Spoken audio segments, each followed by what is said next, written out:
Ah, Soalnya minum apa? kalau ini sih tadi bukan kopi sih, cuma air putih aja. Air putih. Tadi kan selalu dia minum kopi, udah lumayan banyak. Ya kan, kalau suami kan minum kopinya bisa 3 sampai 5 cup. Sehari. Kayaknya bukan cup ya, mug. Lebih tepatnya sih, mug sehari ya. Gitu. Kuat banget. Iya. Cuma ada yang beda gitu kan. Kalau kalau suami minumnya betul-betul kopi murni. Jadi nggak bukan kopi murni ya, maksudnya tanpa gula. Jadi kalau aku kopi ini kopi campur. Ya kopi campur. Ya apa ya itu kan nggak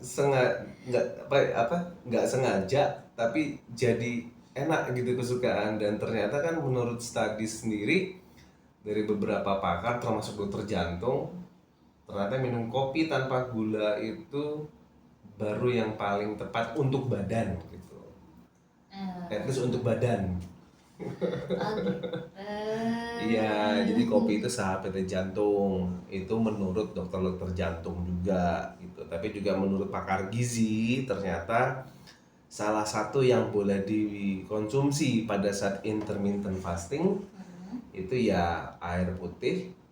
Maksudnya air minum ya, air minum bukan air yang warnanya putih. Air bening. Ah, isi itu ada istilah. Nanti istilah yang itu termasuk pembahasan yang menarik juga itu. Kenapa kok namanya air putih bukan air bening gitu kan? Oke. Nah, yang kedua eh, kopi hitam tanpa gula, murni hanya kopi diseduh selesai. Yang ketiga adalah teh tawar atau orang suka nyebutnya teh pahit gitu kan, tanpa embel-embel apa-apa. Jadi krim, gula,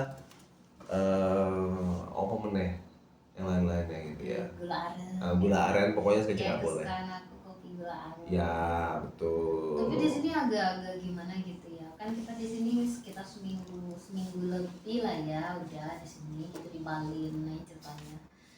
Ini ceritanya atau faktanya 2 minggu nih kita di sini udah. Iya. Nah kita kan kita udah nyobain kopi ini, kopi itu, kopi ini, kopi itu. Tapi kok kayaknya beda ya rasanya sama yang kita Ya. di Jakarta gitu loh. Betul. Kayak dapet yang pas di lidah, padahal kan brandnya sama gitu. Itu gula aren gitu, kopi gula aren gitu. Pokoknya yang pakai aren-aren kan aku suka. Ya. Terusnya beda. Ya. Apa ya? Kok bisa beda kayak gitu? Tapi kan mereka biasanya pakai ada kontrolnya gitu, bukan sih? Ya, quality control. Nah. Jadi pertama ada dua dulu yang harus jadi mungkin kita bisa kan jadi sampel ya. Jadi ada kopi memang dia labelnya nasional, dia memang ngambil segmen nasional, maksudnya satu Indonesia. Satu lagi dia hanya per regional, yaitu jadi pride-nya kota atau provinsi tersebut. Jadi kayak misalkan ini kita ngomongin brand nggak apa-apa sih. Contoh misalkan kalau di Bogor itu ada kopi Oplet sama kopi Liong. Itu khas untuk Lokalnya Bogor nih gitu kan. Gitu. Nah, nanti kalau misalkan lagi di Jogja, nah itu ada kopi apa gitu. Namanya lah something. Tapi maksudnya begini, kalau brand nasional sebenarnya dia mau ngasih tahu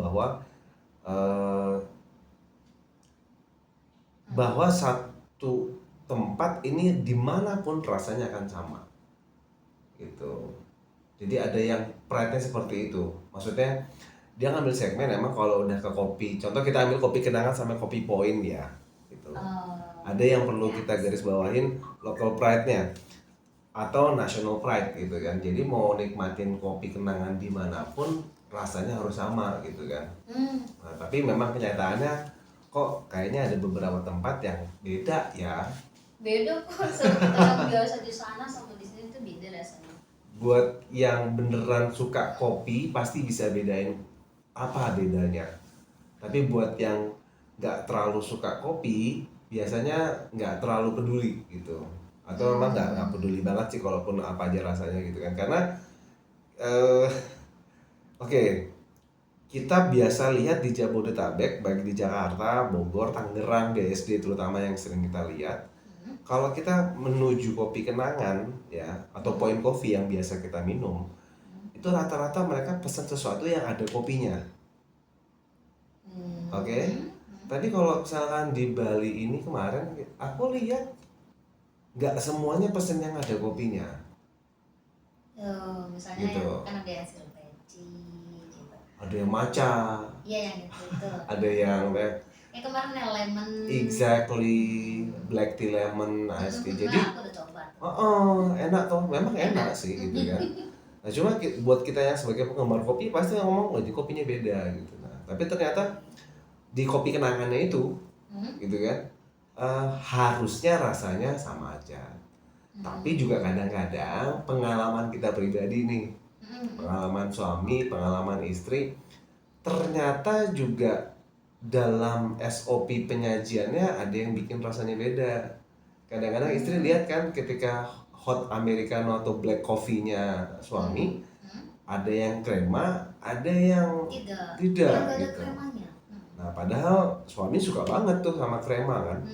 Awalnya kopi awal tuh, waduh ini walaupun bagi kebanyakan orang anjir itu pahit gitu kan. Oh enggak, ya buat kami yang suka kopi itu, wah ini kremanya kayak kepala kopinya itu loh. Emang rasa krema itu pahit ya? Ya, ada rasa pahitnya ya. Sudah cukup mengalami kepahitan. Nah itu. Udah, kopi aja. Itu bahas di segmen yang lain mungkin ya, gitu kan. Oke. Nah jadi kalau misalkan masalah kopi ya itu tadi kembali ke kopi kenangan harusnya labelnya seperti itu. Nah point coffee ini ada yang menarik memang. Jadi ketika kita ke point coffee, kita kan biasa di Jabodetabek tadi tuh, dari Bogor kan. Nah kita lihat emang dia ternyata pakai origin kopinya adalah Mandailing, asal kopinya gitu. Dia pakai kopi Mandailing. Iya yang di pack gitu kan. Iya. Yang di packing gitu. Nah gitu kan kita pertama kali itu di point coffee yang apa ya, gede lah ya kalau nggak salah. Dia udah kayak konsepnya udah kayak Starbucks banget. Dia ada 3 campuran, ada soy bread, kopi sama donat apalah gitu ya. Oh iya. Yang itu kan. Nah, ketika kita di sana ngerasain loh kok kopinya kok beda rasanya ya, kok kayak kurang strong, kurang apa gitu segala macam. Udahlah cobain aja ke counter. Karena apa? Karena kalau kita baru seruput sedikit mereka, nah ini tetap harus salut ya sama Point Coffee. Ketika kita seruput dan rasanya ternyata nggak sesuai atau ada sesuatu, mereka bersedia untuk full ganti baru. Itu tetap diapresiasi. Nggak denial, nggak komplain, nggak oh pak tadi begini, nggak ada. Mereka oh begitu ya pak, oke baik pak saya ganti dulu yang baru ya. Itu keren. Itu keren banget. Ramah. Itu keren banget. Salut buat Point Coffee Bali, thank you. Nah ternyata pas kita lihat dia originnya pakai Aceh Gayo. Oh beda. Bukan Mandailing. Jadi dia pakai originnya Aceh Gayo sehingga rasanya pasti beda. Gitu. Ya. Jadi mungkin lidahnya beda-beda kali ya. Mungkin di sini yang terbiasa orang dengan lidahnya yang kopi Aceh Gayo. Kita di sana Mandailing. Ya, nah konsep yang seperti itu mungkin mereka walaupun brand nasional, tetapi mereka mencoba untuk menyesuaikan dengan lidah lokalnya. Walaupun ini Bali ya, nggak tahu kenapa mereka nggak pakai Bali Kintamani atau Bali mana gitu yang ada. Memang ada lahan kopi juga di sini gitu kan. Bahkan luwak kopi yang terkenal memang dari Bali juga gitu loh. Tapi entah kenapa mereka pakai Aceh Gayo, nggak ngerti juga gitu. Tapi maksudnya ternyata rasa di lokalnya seperti itu gitu. Malahan lebih jauh lagi Sumatera ujung sana. Itu dia, lebih jauh lagi menuju ke barat gitu. Hal itu sebenarnya juga digunakan sama brand franchise besar seperti KFC sama McD. Jadi KFC dan McD itu di setiap negara mereka akan membuat tambahan spices yang memang sesuai dengan negara tersebut. Nah, ada yang menarik. Apa tuh? Kemarin kan kita makan McD. Nah, aku kan emang suka pedes, penggemar pedes. Nah, waktu kita di Jakarta, di Bogor, kita makan McD tuh kan kelihatan ayamnya merah dan pedes. Sampai pedes gitu. Pedes. Nah, tapi waktu kemarin kan kita makan McD di sini kayaknya pedesnya tuh kurang. Padahal kan kalau orang Bali biasanya sukanya yang pedes-pedes ya. Suka juga pedes ya. Tapi mungkin yang berlaku di sini ya mungkin banyak juga karena pendatang dan turis-turis. Nah, mungkin betul. apa rasa pedesnya itu disesuaikan juga mungkin ya. Akulturasi ya. Jadi Bali ini betul suka pedes. Banyak orang yang lebih senang makan pedes ketimbang makanan yang nggak terlalu pedes gitu ya. Tapi kebetulan karena Bali ini banyak dikunjungi banyak wisatawan, sehingga mereka ada kekhawatiran untuk ngasih yang terlalu spicy. Judulnya spicy. Karena buat orang bule, termasuk orang India, ya ras India, ras Eropa, ras Barat ini, mereka pemahaman tentang pedas itu nggak se-ekstrim Thailand, Vietnam, dan Indonesia. Terutama Indonesia ya. Indonesia itu kadang-kadang dikasih apa ya, level sekian pakai cabai rawitnya 10 itu biasa aja nih gitu kan. Tapi buat di India sendiri level segitu udah cukup pedas gitu. Tanah kita ini di Indonesia ini baik Sumatera atau Jawa itu dan Sulawesi itu cabenya luar biasa. Beda sama tanah-tanah di sana. Kayak orang Amerika, level pedas yang mereka tahu itu cuma orang-orang Meksiko. Yang mana level pedasnya itu cuma kalau bagi orang Indonesia seperti makan saus cabai ABC. Saus cabai ABC. Itu udah pedas buat mereka. Level pedas, level yang udah oke, I like spicy. Nah, dia udah ngomong segitu, pedasnya segitu. Jadi mereka berusaha supaya nggak kaget ketika makan. Gitu aja sih sebenarnya. Ngomongin pedas jadi ngil nih. Iya. Oh ya, sama di Bali itu istri dapat sesuatu ayam geprek ya. Ya. Ada ayam geprek yang tidak ada di daerah Jakarta. Ya. Belum ada. Nanti kalau bisa di stitch ada lagi makanan ayam geprek gogo. Kayaknya memang itu brand untuk lokal aja sih, lokal Bali. Tapi kalau misalkan suatu saat bisa menasional, kayaknya keren ya. Iya, enak. Gogo fried chicken ya. Gogo fried chicken. Konsepnya lebih mirip kayak Hisana. Jadi ada tempat duduknya gitu. Cuma ada satu yang sangat dicintai sama anak-anak kos-kosan. Bayar nasinya sekali, ambil sepuasnya. Ya. Terus di beberapa tempat ada yang minumannya juga bisa direview. Oh iya, nggak semua tempat di Bali Gogo fried chicken ya, tapi ada memang yang es teh manis ya. Es teh manisnya free flow. Jadi udah nasinya free flow, es teh manisnya free flow. Itu sangat digemari dan dicintai sama anak kuliahan, sama anak SMA. Dan ya, kayaknya orang yang datang ke situ juga memang anak-anak kuliah sih. Ya betul. Sebab kita kan awal-awal tahu itu di tempat yang Sanur lah ya, Bay City ya, apa sih? Tempat wisata. Seaside, tempat wisata di Sanur, di pantai gitu kan. Dan memang di area situ tuh kalau kita minum kopi memang yang 30 sampai 50 ribuan lah per cupnya gitu kan. Nah, tiba-tiba ada nih Gogo fried chicken. Oh, harganya cuma beda 5 ribuan sih sama yang itu, tapi beda lah. Cuma nggak ada free flow-nya gitu kan, beda. Nah, ketika kita lihat ada Gogo fried chicken di tempat lain, wih, keren banget ya gitu kan. Ya tetap berbeda harga di daerah wisata. Ya. Di daerah yang banyak tempat ya. Gitu, tetap beda. Dan untuk istri sebagai seorang Sumatera, ngerasain sambal gepreknya, ayam gepreknya pas ya. Pokoknya enak, cabenya enak gitu. Ini ngomong-ngomong, istri mau masuk frame nggak nih? Gak usah. Oh usah ya, oke. Pokoknya itu cabenya beneran enak. Waktu pertama kita datang ke sini itu nyoba kemana makanan tuh kayaknya gimana ya maklum lah ya, orang Sumatera tuh emang beneran suka pedes gitu. Jadi kemana-mana tuh gak ada yang cocok. Terus cabenya itu ada rasa manis-manisnya. Padahal kalau maaf ya, kalau di otak saya itu apa namanya ya, Bali tuh kesannya pedas gitu, rasanya enak. Tapi ternyata kurang pedas. Tapi ada juga yang pedesnya ternyata lebih daripada yang kita nikmatin di Bandung ataupun di Bogor, mie gacoan. Oh, mie gacoan. Nah, itu satu lagi, mie gacoan dapat cabenya banyak. Itu mie gacoan di Bali ya, nggak tahu kita pertama kali nyobain di Jalan Teguh Umar atau di lupa di jalan mana. Iya. Tapi kita nyobain kan istri mesen seperti biasa level 6. Nah, tapi level 6 ini dia. Itu banyak banget ya? Banyak. Kayaknya ada 3 sendok makan cabenya yang level 6. Waduh, tapi kalau di Jakarta itu lebih sedikit cabenya gitu. Ya, ini ujung-ujungnya jadi lapar loh. Lu ngomongin makanan soalnya sih. Iya, aku kan sendiri pengen makan cabai jadi. Karena nah ini ada segmen lagi nanti kita ngomongin the power of mind ya, pikiran. Bahwa kita dengan berpikir aja, berpikir jadi kita mengingat-ingat rasanya.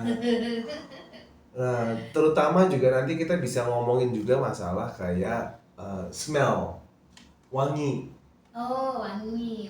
Kita lagi biasa-biasa aja, tiba-tiba nyium ada aroma rendang. Wah, gitu. Tiba-tiba lapar. Ada tuh sama. Ada, dan aku tidak sendiri, itu banyak yang seperti itu. Atau misalkan bau sate gitu kan. Nah, tergantung sih orientasi makanannya, suka sate, rendang, atau mungkin ada juga yang aroma ikan asin. Karena langsung kepikiran bau ikan asin. Ikan asin ini pakai nasi hangat dengan sambal terasi yang ini segala macam. Apalagi kalau misalnya dibikin sambal udang rebon. Waduh, sambal udang rebonnya istri, buatan istri itu luar biasa beneran ya. Iya banget.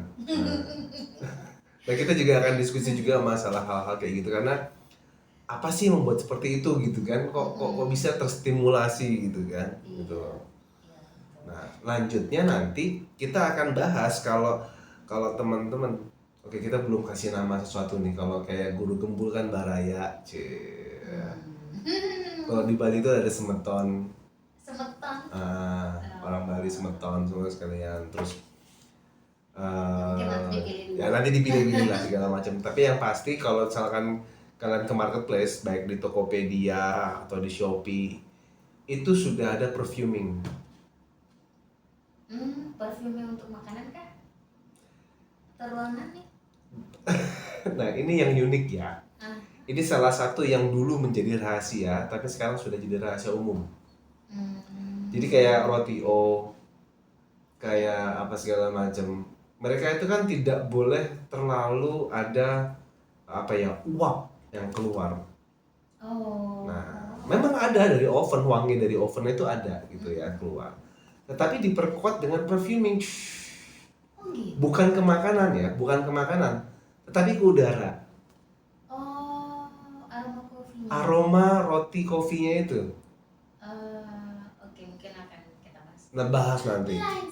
Lain segmen. Tapi nggak apa-apa, ini kan jadi kayak kumpulan semua obrolan kita lah. Apa aja sih obrolan? Seperti mengutarakan bahwa sebenarnya apa sih kegiatan suami istri yang paling sering? Kegiatan? Ya, kegiatan suami istri lakukan paling sering. Mikirnya jangan yang lain lah.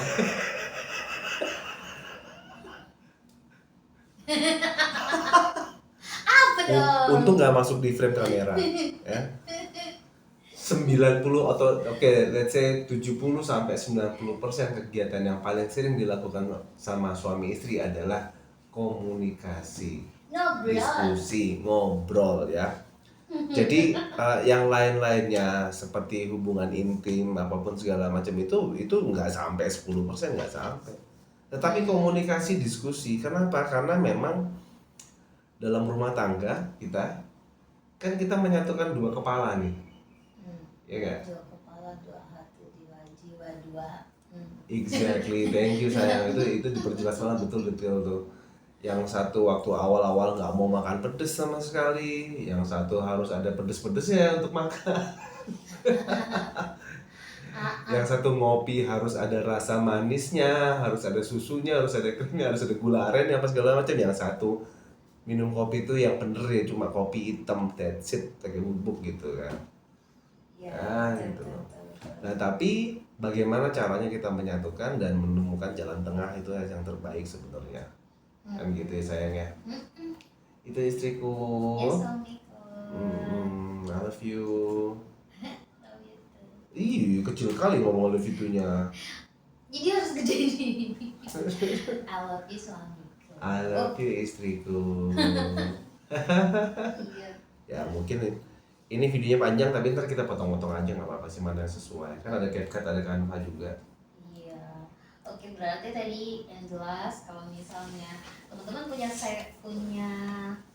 ekspektasi yang sama, istilahnya kayak kopi kenangan atau kopi poin antara di Jakarta sama di Bali ini, yang jelas itu rasanya beda karena dari kopinya juga itu berbeda gitu kan. Seperti di Jakarta pakai kopi Mandailing, di sini pakai kopi Aceh Gayo. Ya betul. Dan nah juga termasuk makanan. Ya Makanan di sini pedesnya sih kalau untuk aku rasanya sudah berkurang. Untuk teman-teman yang suka pedas gitu, mungkin referensinya di mie gacoan ataupun Gogo fried chicken. Gogo fried chicken. Wah, itu enak banget. Sampai sekarang aku suka. Percaya aja deh kalau sama orang Sumatera yang emang biasanya makannya kalau nggak ada pedesnya itu nggak bisa. Percaya sama referensi orang Sumatera satu ini. Anyway, aku jadi kepikiran nama yang paling tepat untuk judul kita nih. Apa sih? Opsi. Bukan pakai P ya, tapi pakai B. Obesi. Enggak lebay. Opsi. Jadi opsi. Obrolan suami istri. Kok lucu sih? Lucu. Oke, ayo setuju deh. Aduh, coba bisa masuk frame kita. Kalian bisa lihat tuh mukanya kayak gimana? Kenapa merah? Bukan kayaknya. Ya itulah sebenarnya suami istri. Obrolan suami istri. Ya kita bisa ngobrolin macam-macam apa aja gitu kan. Keren ya? Oh iya. Opsi. Oke. Nanti kita kembali lagi di acara opsi. Mungkin bisa jadi frame-nya cuma suami istri ini berdua-dua, ya nggak?